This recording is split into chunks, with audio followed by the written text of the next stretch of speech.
Olá a todos, bem-vindos a mais um estudo bíblico. Desejo uma abençoada quinta-feira à noite para quem está assistindo agora de noite, para quem assistir depois também e participar desse estudo bíblico. Desejo que Deus possa te abençoar e que juntos a gente possa, com esta palavra bíblica, também crescer e nos fortalecer para a vida cristã, para a vida em Cristo Jesus, para sermos também uma voz diante desse mundo que ainda está sob o domínio de Deus. Hoje o nosso tema vai ser Jeremias, um profeta em meio à crise. Eu vou convidar você, de repente, a fazer uma leitura um pouco maior hoje. Eu vou fazer um estudo bíblico um pouco mais breve hoje. Na quinta-feira que vem, o segundo estudo bíblico de Jeremias, aí eu vou pegar um texto um pouco mais aprofundado, um texto específico, mas hoje eu preciso talvez a gente conversar um pouquinho, conhecer um pouquinho melhor Jeremias, foi o que eu me propus a fazer, dois estudos bíblicos sobre Isaías e agora dois sobre Jeremias, que são profetas muito fundamentais dentro do contexto bíblico do Antigo Testamento. E eu quero te convidar, de repente você tira aí um tempo, não vai ser muito, meia hora ou em torno disso, para você ler os primeiros capítulos de Jeremias, até o capítulo 7. Se você conseguir fazer isso, vai ser de grande valia. Depois você vem até esse momento agora, de novo, onde eu vou continuar. Porque eu não vou ler um texto extenso, eu vou ler apenas alguns versículos e eu vou relatar um pouquinho algumas coisas que acontecem no livro de Jeremias até o capítulo 7. Em especial, os 5, o 6 e o 7, mais especificamente o 7, que são fundamentais para a gente entender algumas coisas que se aplicam também para a nossa vida hoje ainda. Então vamos lá. Eu vou iniciar com a leitura do versículo 1 do capítulo 1 e o versículo 5 do capítulo 1, onde diz o seguinte: Estas são as palavras de Jeremias, filho de Ilquias, um dos sacerdotes da cidade de Anatote, a terra de Benjamim. Aí, versículo 5. Eu o conheci antes de formá-lo no ventre de sua mãe. Antes de você nascer, eu o separei, eu nomeei para ser meu profeta às nações. Jeremias, nós temos que lembrar agora aqui, para entender isso aqui, até o versículo 2 e 3 escrevem ali a data, a época. Quem é o Jeremias, o porquê ele se torna profeta? É um aspecto interessante que a história de Jeremias, ela se dá aí no 7º século antes de Cristo, aí pelos anos de 600 e pouquinho, a 640, 670 por ali, mais ou menos, antes de Cristo, que é o período ali onde aparece a descrição do exílio do reino de Judá, do reino do sul, para a Babilônia. O que está acontecendo aqui? Nós vamos lembrar aqui, eu não estou projetando nenhuma imagem, nenhum mapa no fundo, mas você pode mentalmente dividir agora, de repente você já tem esse conhecimento, o território de Israel em dois. Ao norte, Israel, ao sul, Judá. Isso é uma divisão que aconteceu após o reinado de Salomão. Nós vamos ter aqui grande problema político, econômico e social em todo o território, mas principalmente o maior problema está relacionado à vida de fé do povo de Israel, agora mencionando Israel, Reino do Norte e também Judá. O afastamento deles de Deus, uma vida que levou-os para longe de Deus. E quando Jeremias é chamado por Deus, aí por volta dos anos de 627 a.C., ele vai ser chamado para dentro da seguinte situação. O Reino do Norte, Israel, eles já haviam sido dominados pelos assírios, eles já haviam feitos, ainda há o território, ainda há a população, mas eles já estão bem espalhados, já está um caos total aquele negócio todo, e eles já têm acordos com o Egito, é uma nação lacerada, destruída, está perdida, né? A capital Samaria ela já não existe mais, já é um território de ninguém, dá para se falar assim. E vai ser um território facilmente conquistado pelos babilônicos que vêm sobre com toda a força e poder sobre os assírios e sobre todas as nações que eles estão conquistando durante esse período aí dos anos de 600 a.C. O que então o profeta Jeremias é chamado? Quando você lê o capítulo 1, capítulo 2 em especial e o 3, nós vamos ver que nós temos Jeremias descrevendo Israel como uma grande prostituta, Israel, Reino do Norte. Uma grande prostituta, uma esposa infiel de Deus, alguém que se entregou à adoração a ídolos. E de fato é isso que aconteceu. Nós temos aqui um período onde as nações de Israel, Reino de Israel, Reino de Judá, são tremendamente corruptas, mas não só isso, elas são tremendamente idólatras. Todos os deuses cananeus, pagãos, como a gente diria, que existem nessa região, nesse território, eles acabam entrando dentro da vida comum do dia a dia de Israel, de Judá, principalmente Israel. Foi a razão pela qual Deus os abandonou, Deus os deixou para que sofressem o castigo das nações que viriam. Por isso, o versículo 5 que nós lemos, Jeremias é um profeta para as nações, ele é um profeta que se dirige em sua palavra para Israel, para Judá, para a Babilônia, para o Egito. Então tem aí várias conotações, porque até o final da morte de Jeremias provavelmente vai ser no Egito. Isso são fontes agora difusas, que a gente não conhece bem certinho a realidade, mas nós temos um profeta que vai anunciar um Deus com ira, um Deus que abandonou o seu povo, acabou a chance para eles, mas também um Deus misericordioso que está disposto a perdoar. E isso é bem interessante também em Isaías, a gente vê as mesmas conotações. Mas Jeremias tem uma questão um pouco diferente. Tanto que nós temos na Bíblia o livro de Lamentações de Jeremias. Jeremias foi um profeta que lamentou profundamente a destruição de Israel, de Judá, a destruição do povo de Deus. O porquê Deus não permitiu mais que eles tivessem a oportunidade, antes de serem enviados para a Babilônia como escravos, antes de serem dispersos no mundo afora, por causa do seu pecado. Então ele lamenta, ele chora, ele ora, ele clama por Deus. E é até interessante que Deus pede para ele não orar em determinado momento mais pela nação de Judá, em especial, porque Deus disse, acabou, não tem mais chance. Mas eu vou trazer-lhes de volta depois, o remanescente, eu vou trazer de volta aqueles que se dobraram também diante de mim novamente. Enfim, o que nós temos agora aqui de contexto histórico é o contexto bem importante, eu diria fundamental, a gente encontra ele no livro dos Reis. É um período onde governou o rei Josias.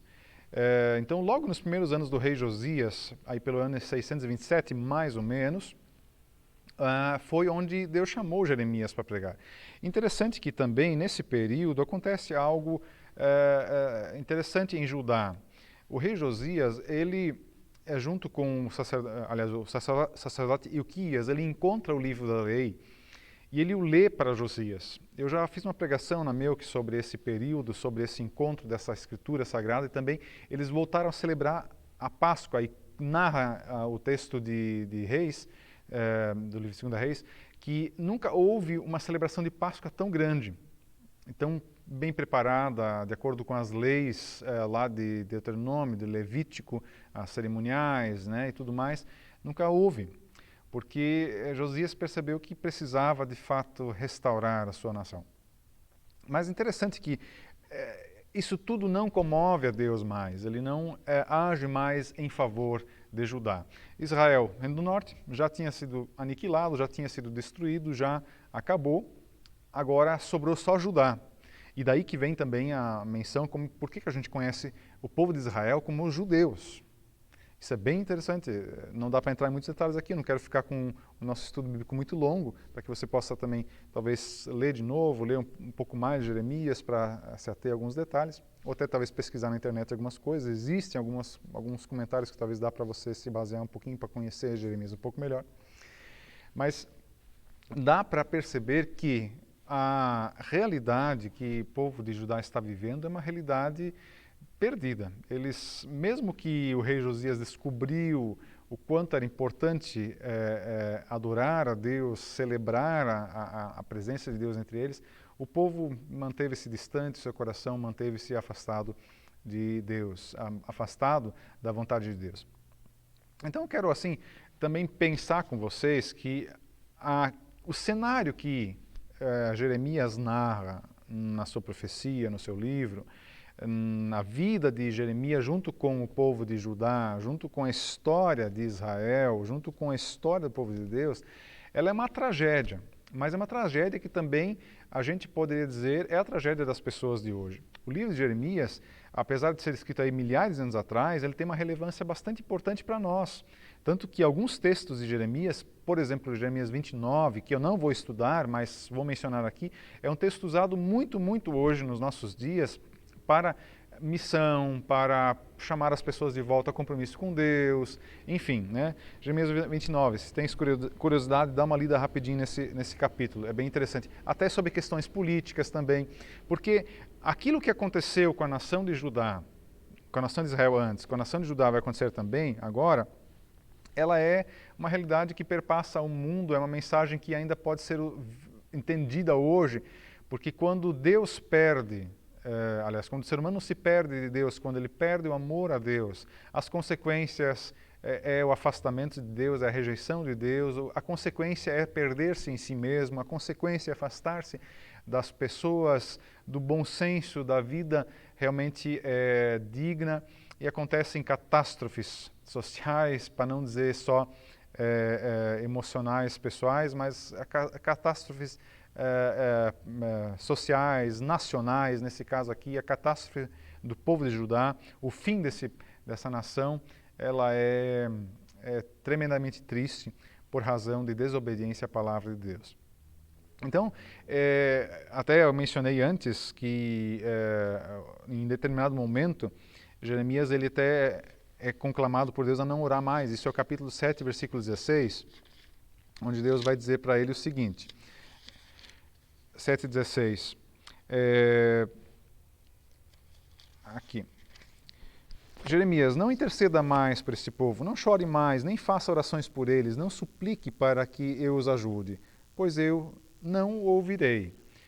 Eu acho interessante que o coitado de Jeremias, sofrendo com toda a profecia que ele tinha recebido de Deus, com toda a visão de que os babilônicos estavam vindo e arrasar todo Judá, menciona Sião, que é o monte onde fica o templo, onde fica Jerusalém, vai ser tudo arrasado, destruído. Tanto que se nós pudéssemos sobrevoar, né, numa máquina do tempo, voltar atrás e sobrevoar esses dias em que se passou a conquista da Babilônia, né, conquistando Jerusalém, nós veríamos uma cena terrível, né? Tudo queimando, tudo arrasado, tudo destruído e as pessoas sendo levadas, acorrentadas, em fileiras, dá para imaginar, sendo conduzidas quilômetros, centenas de quilômetros até a Babilônia, onde elas vão ficar durante 70 anos. Né? Isso é o reino de Judá, onde eles vão ficar durante 70 anos, né? À beira dos rios da Babilônia, lamentando o que aconteceu. O fato é que nós temos aqui um profeta que está, de fato, se colocando diante de Deus e recebendo essa palavra, sendo alertado que não tem mais oportunidade, mas existe a oportunidade deles voltarem ao Senhor. Tanto que vai ter isso descrito dentro dos capítulos 5 até 7, como eu mencionei, né? Porque são mencionados os pecados de Judá, são mencionadas as corrupções que Judá se envolveu, né? Que é o foco principal de Jeremias. Ele recebe a advertência, né? A respeito da idolatria, se você pegar o capítulo 5, né? O povo de Judá, os filhos de Deus, eles deixaram de adorar Deus e se prostraram diante de ídolos feitos de pedra, de madeira, de bronze, né? E isso são os amuletos e os deuses pagãos daquela região natural de Canaã. Eles se debruçaram diante disso. Então eles acabaram esquecendo a Deus. Então Deus até vai dizer especificamente, dentro do contexto aqui de Jeremias, usando a imagem de um homem traído, e ele diz: como é que eu vou aceitar de volta minha esposa que me traiu? e que não está arrependida do que fez, porque ela me trocou, ela me deixou por outros. Eu acho muito interessante um aspecto de Jeremias, é que vamos citar da seguinte maneira: todas as religiões, todos os pagãos, os outros povos, eles dificilmente abandonam os seus deuses. Isso aqui é bem importante, esse ponto é fundamental para entender Jeremias e a profecia dele que Deus traz por meio dele. Os outros povos, todos eles têm os seus deuses, né, pagãos e tudo mais, mas eles dificilmente abandonam os seus deuses. Dificilmente eles abandonam os seus deuses. Só que chama a atenção que Deus critica o povo de Israel pelo fato de que eles, sendo do Deus verdadeiro, que fala, que interage, que age, que criou todas as coisas, que formou esse povo, eles abandonam. E essa constatação ela é bastante interessante em Jeremias. Por isso que eu faço isso, né? Por isso tem uma advertência, né? Jerusalém, capítulo 6 em especial, mas como aqui eu não vou entrar nesses detalhes, né? E em especial aí mostrando como é que vai ser a destruição, vindo do norte, ou seja, os babilônios estão descendo, vindo, conquistando tudo que vem pela frente e vão conquistar e destruir também Jerusalém. E aí eu vou me ater agora, os próximos minutos, 10 minutos pelo menos, a um pequeno trecho que está no capítulo 7, do versículo 21 até o 29. Eu vou ler esse texto. Assim diz o Senhor dos Exércitos, o Deus de Israel: peguem seus holocaustos e demais sacrifícios e comam a carne vocês mesmos. Quando tirei seus antepassados do Egito, não eram ofertas e holocaustos que eu queria. Esta foi a minha ordem. Obedeçam ao que eu digo, e serei o seu Deus, e vocês serão meu povo. Façam o que ordeno, e tudo irá bem. Meu povo, porém, não me deu ouvidos. Continuaram a fazer o que bem queriam, e seguir os seus desejos teimosos e o seu coração perverso. Andaram para trás em vez de avançar. Depois desses dias, dos seus antepassados saíram do Egito até agora, continuo a enviar meus servos, os profetas, dia após dia. Meu povo, porém, não me deu ouvidos. Foram ainda mais teimosos e desobedientes do que meus antepassados. Digo-lhes tudo isso, mas não o escutarão. Anunciei estas advertências, mas eles não responderão. Diga-lhes, esta é a nação em que não obedece ao Senhor, seu Deus, e que não quer ser ensinada. A verdade já não existe no meio deles. Desapareceu dos seus lábios. Raspem a cabeça em sinal de luto e chorem nos montes, pois o Senhor rejeitou e abandonou esta geração, que provocou a sua ira. Eu quero pegar só esse trecho, ainda para falar algumas coisas a respeito do profeta Jeremias e também atualizar isso para nós, para você e para mim, também como incentivo para que a gente volte o nosso coração, nossa vida com alegria ao Senhor. Nós temos um Deus verdadeiro, um Deus que agiu nesse mundo, se manifestou em Jesus Cristo, que nos trouxe a certeza da redenção, comprovada pela morte e ressurreição de Jesus Cristo, algo que nós vamos experimentar. E não só isso, mas nos trouxe vida nova, onde a gente não é mais o mesmo, uma vez que nós encontramos com Jesus, onde nós inconscientemente não podemos mais ignorar que Deus nos ama, que Ele mexe em nós. É um Deus todo-poderoso que faz todas as coisas. Tanto que também Jeremias 29, que eu mencionei, vai falar que é Deus quem manda o povo de Israel para o exílio. Não é os babilônicos que conquistam, mas é Deus que exilou eles, que levou eles. Ou seja, tudo que vai acontecer nessa trama muito triste de Judá, que aconteceu com Israel também, mas em especial Judá, ela é algo que Deus fez. Ele permitiu que os babilônicos, esse grande povo e poderoso povo que existiu, de fato conquistassem tudo, mas era a mão de Deus. E nesse sentido, esse contraponto é importante conosco. O que acontece nesse mundo tem as permissões de Deus, está sob o domínio de Deus, está sob o governo de Deus. E eu quero arriscar aqui e dizer de forma bem franca, nós colhemos as consequências da nossa desobediência a Deus, do nosso afastamento de Deus. Deus não consegue estar na nossa presença muitas vezes. Deus não consegue estar na presença das pessoas porque elas não permitem, não se colocam em adoração diária, constante, não deixam a sua vida ser obediência à palavra.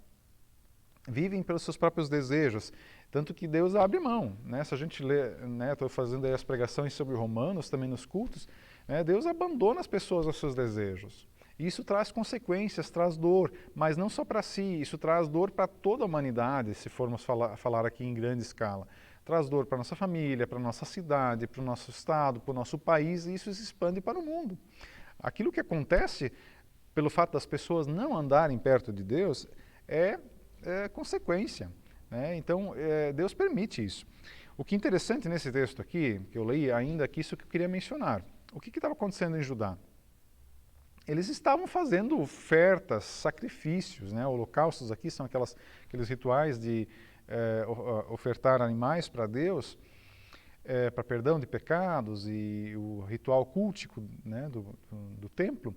Mas Deus disse, não foi isso que eu quis de vocês. Não é isso que eu espero de vocês. Eu espero um coração que ande comigo. Eu espero um coração que me ama, que me obedece, que está comigo. Ofertas, sacrifícios, isso não resolve nada. E a gente sempre fala isso também nos nossos dias na fé cristã. Não adianta fazer nada. O nosso coração ele precisa estar entregue ao Senhor. Nosso tempo, em especial, nós vivemos essa fatalidade. As pessoas, elas muitas vezes se afastam de Deus, fazem tudo o que podem de errado, têm uma vida promíscua, depravada, intolerante a tudo, sem nenhuma direção, até vivem na idolatria prática, aí dá tudo errado, daí correm para Deus. O povo de Judá fazia isso. Vivia uma idolatria prática, existem textos terríveis na Bíblia, onde até existe a matança de crianças. Deus disse, eu nunca pensei sequer isso. Eu nunca imaginei pedir uma coisa desse tipo para vocês. Ou seja, eram sacrifícios feitos à moda, vamos dizer, cananeia, de deuses pagãos, que exigiam sacrifícios humanos, inclusive. E o Judá chegou a fazer isso. O povo de Judá chegou a fazer isso. Deus disse, isso é terrível, nunca passou na minha mente pedir isso para o meu povo. Então ele não desejava esse tipo de coisa. E o povo de Judá se entregou a todo tipo de religiosidade pagã, todo tipo de prática oculta, todo tipo de prática imoral, da idolatria cultica, que envolvia prostituição e tudo mais, né? Orgias, né? Como descreve a palavra de Deus, mas isso tem muito a ver com a sexualidade que era exercida durante os cultos. Então, isso era terrível. Era um ambiente que, na nossa cabeça, sinceramente falando, não cabe. Às vezes eu fico tentando imaginar como é que eram essas cenas, mas isso é muito difícil. A gente não consegue chegar lá. E aí, Deus ele abre mão desse pessoal. Vocês vão experimentar a escravidão, o exílio, vocês vão experimentar a Babilônia, com todo o seu poder e toda a sua pompa.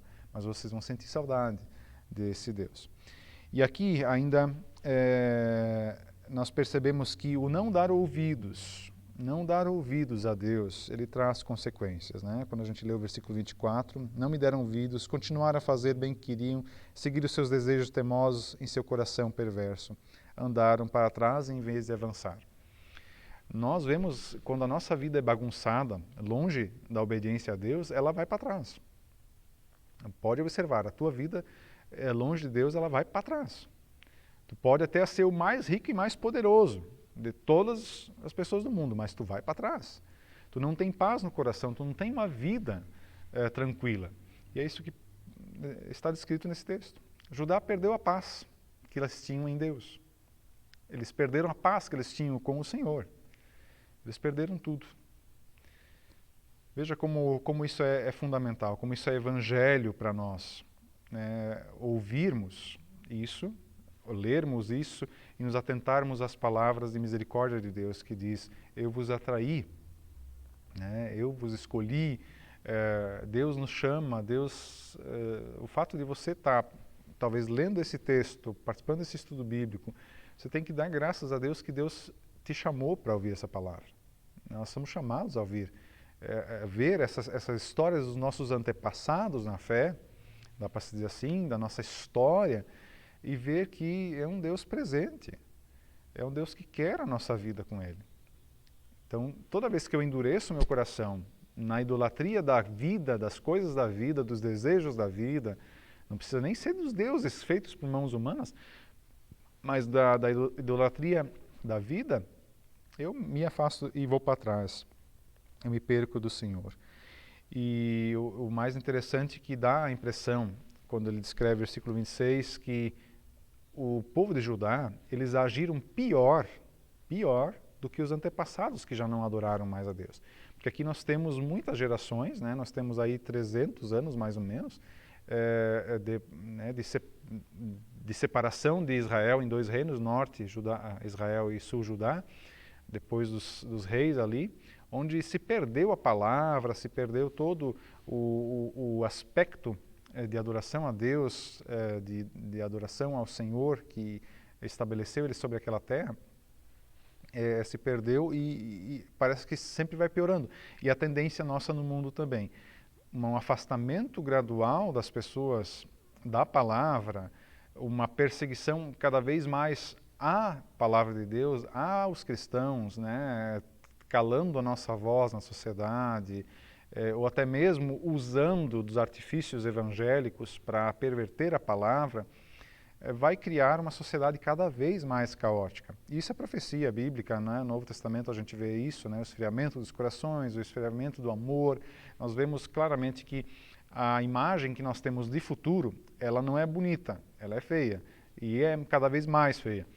Mas nós nos alegramos em Cristo Jesus, porque nós estamos em Cristo Jesus e nós estamos esperando a sua vinda, a sua volta.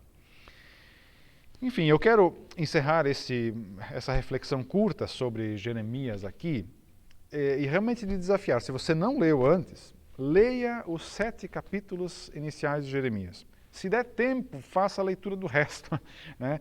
Eu acho que é fundamental. Leia com paciência. Se você talvez quiser usar de um artifício bem interessante, ouça. No YouTube tem o áudio da leitura do profeta Jeremias. Aí você pode fechar o olho e ficar escutando, e você meditando sobre a narração, o contexto daquilo que Deus fez com o povo de Israel. Jeremias, um profeta em tempos de crise, um profeta em tempos de angústia, um profeta em tempos de destruição. Mas Deus estava com ele e disse: continue falando a palavra, continue anunciando ela, mesmo que as pessoas não ouçam. Desafio também para nós, para você e para mim como cristãos. Mesmo que as pessoas não queiram ouvir sobre Jesus Cristo, queiram converter seus corações, suas vidas ao Senhor, nosso papel é mantermos-nos firmes, fortes no Senhor, continuarmos falando, vivendo a palavra de Cristo, porque nós não estamos fazendo isso para nós estamos fazendo isso para o Senhor, Ele nos manda fazer isso, e isso é para o juízo também, ou para a salvação, mas muitas vezes é para o juízo. Pregar a palavra, muitas vezes é para o juízo. Foi isso que o profeta Jeremias fez. Com isso eu termino. A sua pregação foi para o juízo. Aquilo que ele falou não ajudou as pessoas a se converterem, a voltarem o seu caminho para o Senhor. Foi para o juízo. Isso também faz parte da história de Deus com esse mundo. A sua palavra também é para o juízo, para que pessoas ouçam o quanto Ele está irado, para que elas saibam para onde elas vão, se elas não estiverem com o Senhor. E muitas vezes não há conversão, não se volta o coração de fato para Deus. Eu desejo a ti um abençoado fim desse estudo, uma leitura também. Quinta-feira que vem nos encontramos com mais um texto de Jeremias, que eu não vou falar qual é agora. Fique alerta. Jeremias tem muitos textos interessantes. Quinta-feira que vem eu quero fazer mais um estudo para complementar essa ideia que eu trouxe hoje. Deus te abençoe. Até quinta-feira que vem.